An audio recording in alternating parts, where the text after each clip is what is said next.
So our next presentation is going to be about the APA guidelines. It's called We Are Here, We Are Queer, Affirmative Treatment with LGBTQ plus Clients. Dr. Gregory Canillas is the CEO of Soul to Soul Global, a mission-driven company that provides LGBTQ plus couples retreats and queer parenting coaching. Additionally, a little bit about the APA guidelines.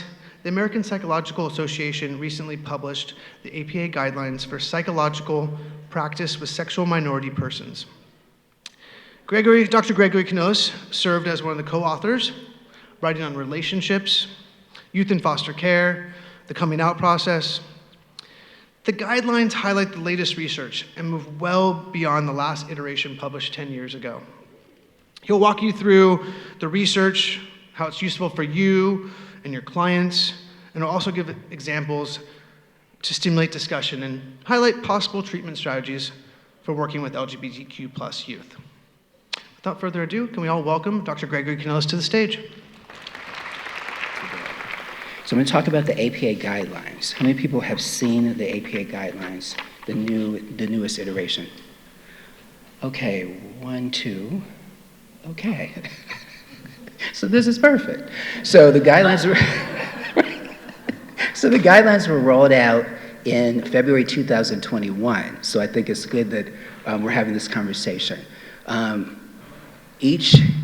10 years, the APA, by mandate, updates these guidelines. They do the same thing for transgender individuals. They do the same thing for men and boys, for women, etc. They did tell us before they rolled out these guidelines that the committee that put together the guidelines for men and boys had received death threats. So I think that's one of the reasons why you probably didn't hear too much about it. They didn't typically roll it out in that way. So you can imagine if men and boys got death threats, you can imagine what we probably would have been in store for. So in these kinds of forums, we're able to talk about the guidelines and bring this to folks so that you're up to date with this. I would seriously ask you to take a look at the guidelines. You can Google the title and it will come up. There's a PDF. It's 64 pages. I don't expect you to read that all today. Please, when you have a chance to do that. So the guidelines cover, if you move a little bit, advance the slides. Thank you. The guidelines cover 5 foundational areas. So those areas are the foundational knowledge and awareness, the impact of stigma, discrimination, and sexual minority stress, relationships and family, education and vocational issues, and then professional education, training, and research. I'm only going to talk about 2 of the guidelines that I wrote, the guidelines on family and the guidelines on working with children, and particularly in foster care, so guidelines 9 and 11.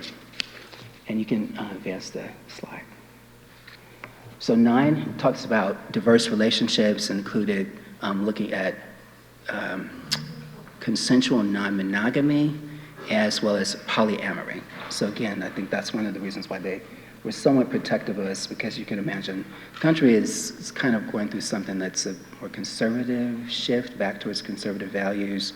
I don't need to go into that. I think most of us would agree that there's some shifts with Roe versus Wade and that being overturned, that there's kind of a conservative movement. The guidelines, again, expanded like consensual non-monogamy and reflected research updates in that area. And so next slide, please.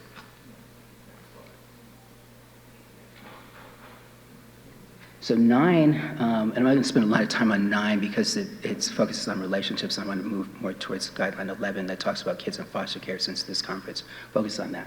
But you can look at some of the things that we talked about, like sexual minority persons, nurture and sustain romantic relationships throughout their lifespan. There's similarities to majority sexual orientation relationships. There are positive protective factors like social support and legal recognition, and there are risk factors like sexual minority stress, and the impact that has on relationships. We talked a little bit about that in the earlier session that I did with Dr. Crisp, and oh, okay. How about this? Okay. Yes, thank you for telling me that, because I have a therapist voice. Several people have commented on that today. You have such a relaxing voice. So I'll try to, if you can't hear me, say, bring it up, Dr. Canillas, bring it up. So next slide, please.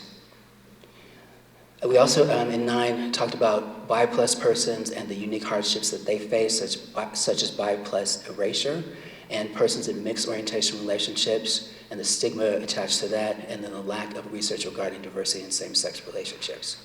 Again, we can skip through the next couple of slides if we can get to guideline 11. And I'm happy to, you can email me if you have questions about guideline 9. Hopefully next year I'll come back and present more on relationship issues. So guideline 11 focuses on coming out and the coming out process and the family of origin as risk and protective factor. Next slide. Coming out may be impacted by race and ethnicity and religious beliefs.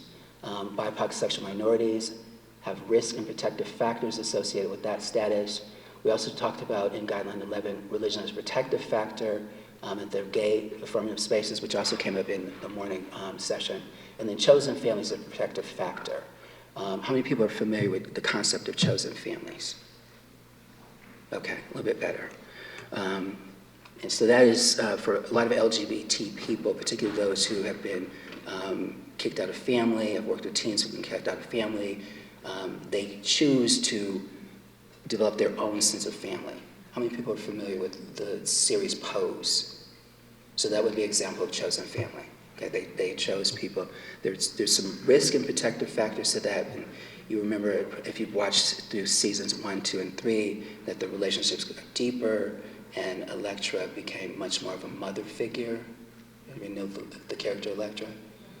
She was not so much a mother figure at first, if you remember, but she stepped into that role, and that's a positive aspect of chosen family. Okay. Questions so far? Comments? Okay. All right, next slide. So sexual minority youth in foster care, which I think is of importance for this particular conference. Sexual minorities are overrepresented in foster care. There are risk factors like higher rates of depression, anxiety, risky behaviors such as sexual and criminal activity, but there are also protective factors like social support, school and youth mentorship, and organizations. And then again, the House of Ball community, which posts an example of that.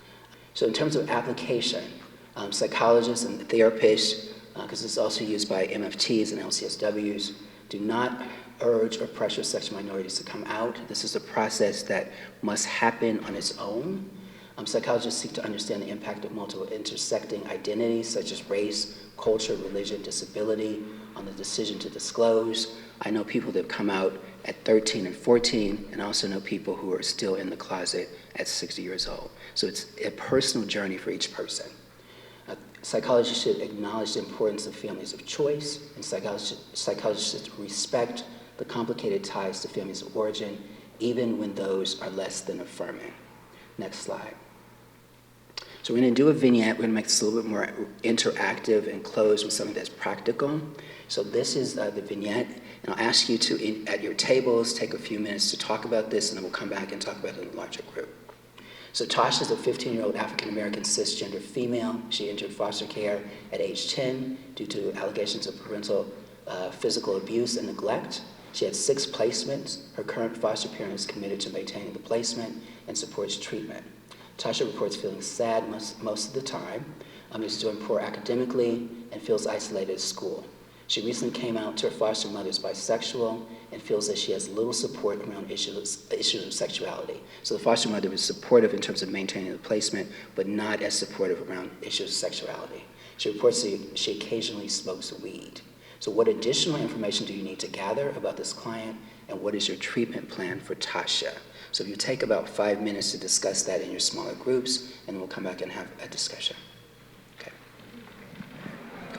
All right, so any thoughts about what additional information we need to gather about the client?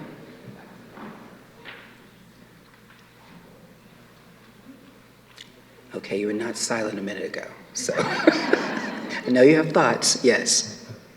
About their connections, their networks, who are connected to, or that they feel close to. Okay, so connection to who she's connected to?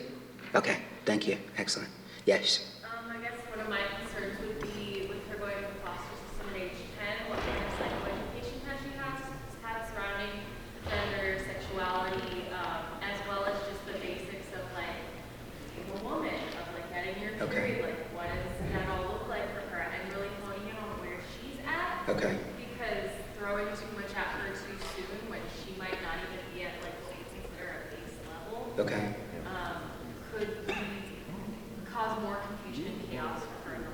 Okay, so issues around like sexual health? Yeah, sexual health, like, I guess getting a background for her own thoughts and ideas, because she's coming out as bisexual. Is there anything else? Is she saying her current foster mother doesn't have much support there, so ensuring that she has psychoeducation as well? Okay. Just to build, to build on those support systems, like she was talking about, to give her that adult relationship that she clearly most likely needs, and then discussing what's happening at school that's causing the issues as well. Okay. And finding out whether she needs a 504 plan, or is there lack of education in her current system, is it a specific person, and just really honing in on what she needs as an individual, I guess. Okay. So general education, but also educational information around her educational issues, it sounds like. Yeah. Okay, perfect, thank you. Yes?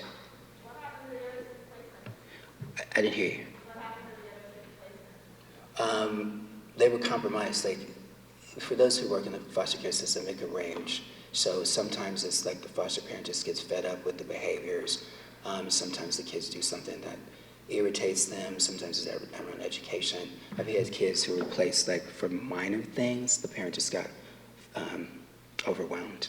So I used to be at CSW, and then I went to the Department of Mental Health as a clinical psychologist.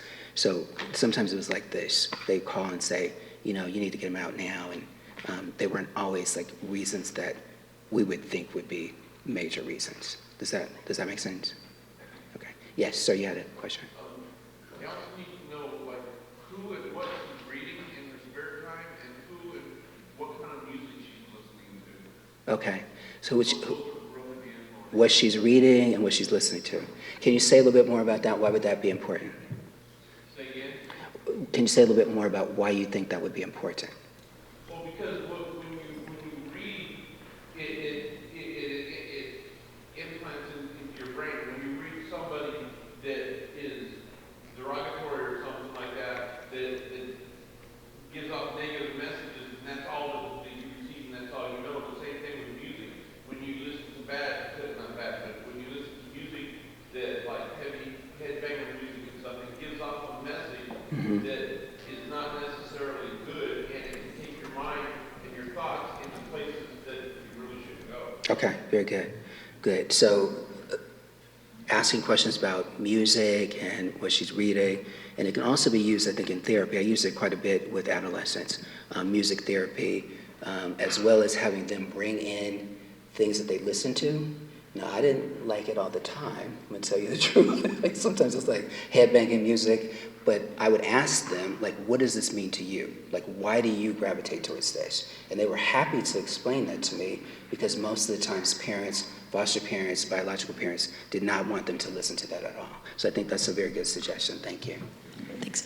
With approaching her marijuana use in a non-judgmental way, but just being curious about it and asking, like, oh, what usually gives you the feeling, what do you usually feel before you want to smoke? What, just to identify what maybe her triggers are. Okay, good. So asking specific questions about the marijuana use in a non-judgmental way. Okay. So we know in California, marijuana is now legal, but that's 21 and above. So if she's using that, we want to have conversations around the use of marijuana and why she's doing it, what the underlying issues around that. Thank you.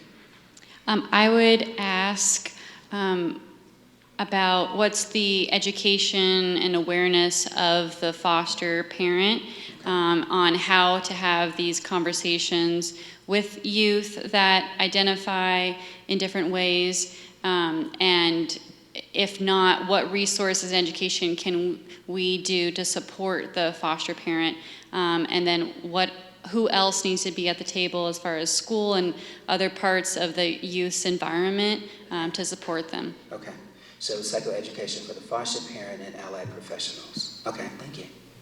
Any others? Yes. Processing for safety concerns, whether it's in the home, at school, when I'm at school, I think she's feeling sad sometimes, so I think it's Okay. Good. So assessing for safety, particularly around like this, the sadness, the symptoms of depression, which we know might be linked to suicidality. So we're also assessing for that. Good. Thank you. Other thoughts? Other thoughts? Yes.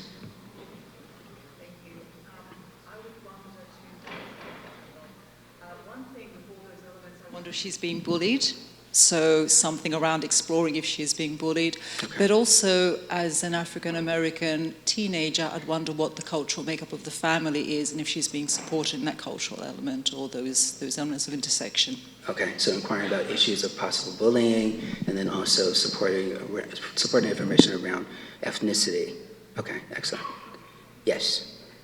We took a biopsychosocial approach to it. Uh-huh. In all of the various whole-ins with a holistic approach. We wanted to focus on a couple different things here. What does sad mean? What is the motivation behind occasionally smokes weed? Mm-hmm. We also noticed that she has, in 5 years, she has had 6 placements, which means that she's had some time, significant time at numerous placements. Mm-hmm. What happened? So how does her identity play a role in all of this? Okay, so taking a deeper dive into the placements, etc. Okay, good, thank you. Other thoughts, other questions, comments? Yes? If she has existing supports, I mean, who she sees as a supportive person, if anyone is available or present in her life. Okay, so support systems, investigating that. Good, okay. Any other thoughts? Okay, next slide, please. Oh, yes, go ahead. Social media. Social media. What exposure to social media? What kind of things is the student or child following? Like, what are they being exposed to on social media? Okay, good.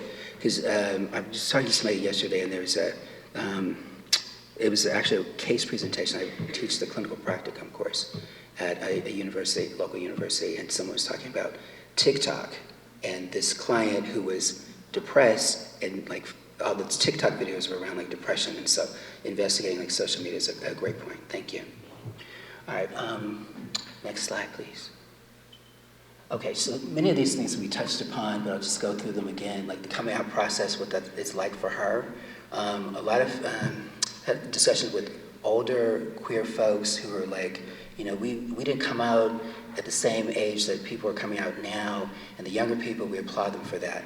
But in much of the work that I've done with younger people, there still are the same issues. You would think those issues would not be present, but those issues around like substance abuse, depression, anxiety. So if they're coming out earlier, that doesn't seem to be necessarily having a positive impact unless they get the resources that they need to support the coming out process. Does that make sense? Okay. Depressive symptoms. We talked a little bit about that and assessing for depressive symptoms and suicidal ideation. The substance abuse issue, addressing her educational issues. She is likely to emancipate from the system, so really focusing on the emancipation plan for this young lady. And then addressing family of origin issues and their possible connection to clinical issues and coping mechanisms. So Cameron mentioned earlier that I run a company called Soul to Soul Global, and I work with families and couples, and one of the biggest issues that impacts couples and relationships is family of origin issues. And people do not explore that for various reasons. In many cultures, it's taboo to talk about your mother, your father. In some religions, my own parents were like, they cited the Bible, like, honor your mother and father so that your days will be long. Like, well, whose days don't want to be long? But that doesn't mean you need to honor foolishness. But really looking at family of origin issues and the impact that that has that people don't realize they carry into other relationships. So helping kids deal with those things now, particularly like issues of abandonment, attachment, so they don't show up in their romantic relationships. And if they have children, they don't pass that on generationally. Does that make sense? Okay. And then connection to social support, which I think someone mentioned. So shoring up that social support, those people that are in the family, the foster family that are supportive, but also helping to make connections to folks that are outside the family so that she has that support, okay? Any last questions before we depart? All right, well, thank you. Safe travels. God bless.